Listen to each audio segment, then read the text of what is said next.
Olá, amigos da TV Mundo Maior. A Daniele, de Santa Rita do Sapucaí, em Minas Gerais, nos escreveu relatando que acredita que sua casa está sendo assombrada por espíritos e gostaria que nós comentássemos aqui no boletim. André, é possível que após o desencarne, alguns espíritos permaneçam na casa em que viveram enquanto encarnados?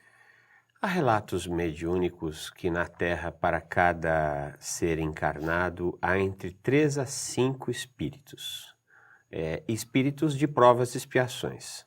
Portanto, a casa da Daniele é mal assombrada, assim como toda a Terra é mal assombrada, porque os espíritos que ainda lutam com seus medos, com seus dramas, com seus traumas, estão em toda parte, não só na casa da Daniele. Agora nós precisamos ir para o terreno da crença também. Naquilo que a gente acredita, aquilo ganha força, é fortalecido, né? Pensemos, por exemplo, na Europa, o velho continente. Ali as pessoas moram em casas de 300 anos, 400 anos, até mais. Casas que ao longo destes séculos foram palco de traições, homicídios, suicídios. Mas as pessoas, por terem uma crença muitas vezes arraigada no materialismo, sequer se preocupam com essas eventuais mal-assombrações dessas residências. Na primeira carta de Pedro, nós encontramos: o amor cobre uma multidão de erros.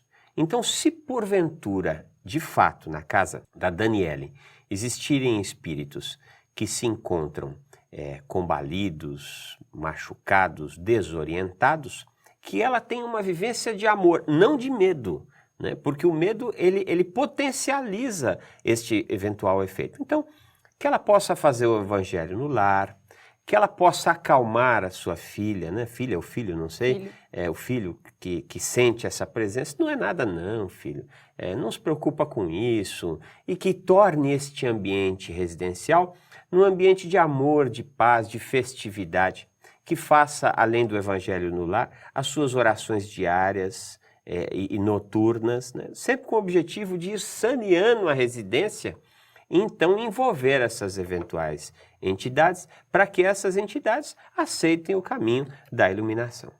No caso específico do filho dela, que tem 3 anos, ela relatou que ele teve uma mudança de comportamento, se tornou mais agitado, tira as coisas dela do lugar, quebra. E quando ela chega para conversar com a criança, ele diz que não é ele, que é uma menina que vive na casa. E é isso que está preocupando um pouco a Daniele em como lidar com essa situação, principalmente com uma criança. Eu não alimentaria essa situação, né? Sequer entraria por esse terreno de que é uma menina, não é uma menina. Não daria guarida para que essa situação fosse sendo alimentada. Procuraria uma casa espírita para poder fazer a terapêutica do passe, para conhecer a doutrina dos espíritos e ver de fato como é que se dá o intercâmbio entre os planos do espírito e da matéria. Sendo o caso, procuraria aí um atendimento médico, psicanalítico, psicológico, para saber se as pessoas estão deixando de dormir em função deste medo, né? E muitas vezes abrindo espaço para outros desvios psíquicos. Então é preciso investigar isso tudo, mas não alimentaria essa situação. E tem uma coisa que me encantou com a doutrina dos espíritos. Quando nós vemos nos canais de televisão o que alguns religiosos fazem com membros que procuram estas igrejas e que se dizem endemoniados, né? Na televisão e no YouTube nós vemos vários casos, né? O espírito dá passividade ali e o indivíduo vai, queima, vai de retro, enfim, e a doutrina dos espíritos não, ela acolhe. Então a doutrina dos espíritos, ela não recebe um espírito que está desencarnado, né? Para culpá-lo, para afugentá-lo, para queimá-lo, assim por diante. Muito ao contrário. Ela acolhe para transformá-lo.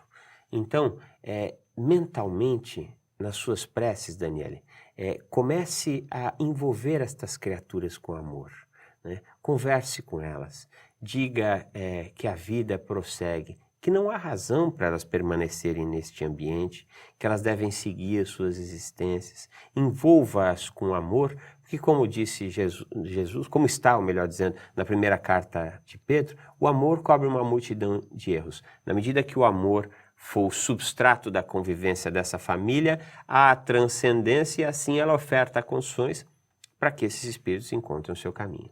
Você mencionou, na primeira questão, a respeito do Evangelho no lar. Eu gostaria que você explicasse para as pessoas que estão nos assistindo como é a prática do Evangelho no lar. É uma prática absolutamente simples, as pessoas fazem uma prece, né?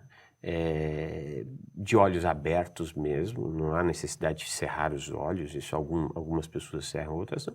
Fazem uma prece pedindo a influência, né? A bênção da alta espiritualidade.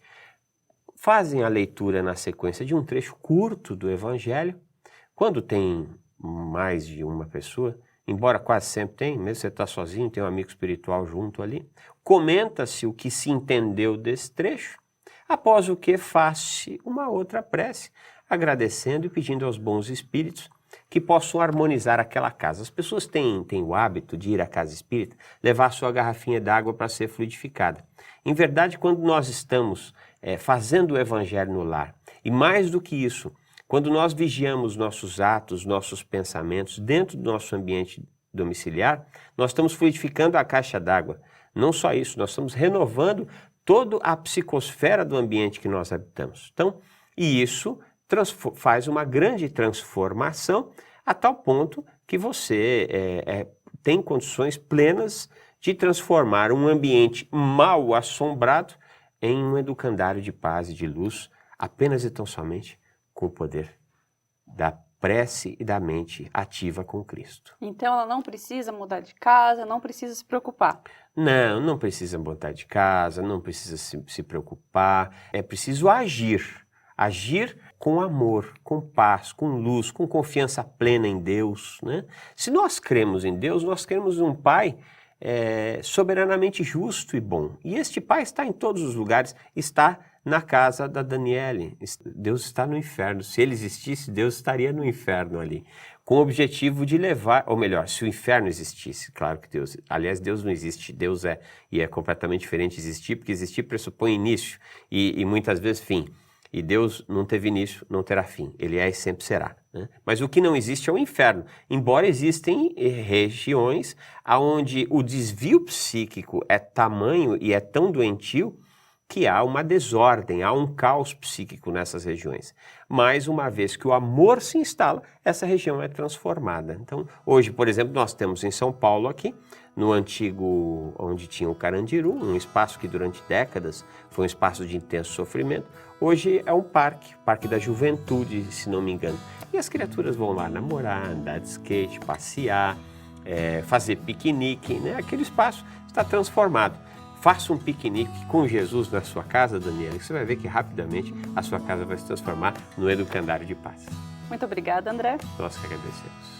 E se você, assim como a Daniele, tem algum assunto que gostaria que nós comentássemos aqui no boletim, você pode enviar uma mensagem pela nossa página do facebook.com/TV Mundo Maior ou um e-mail para boletim@feal.com.br.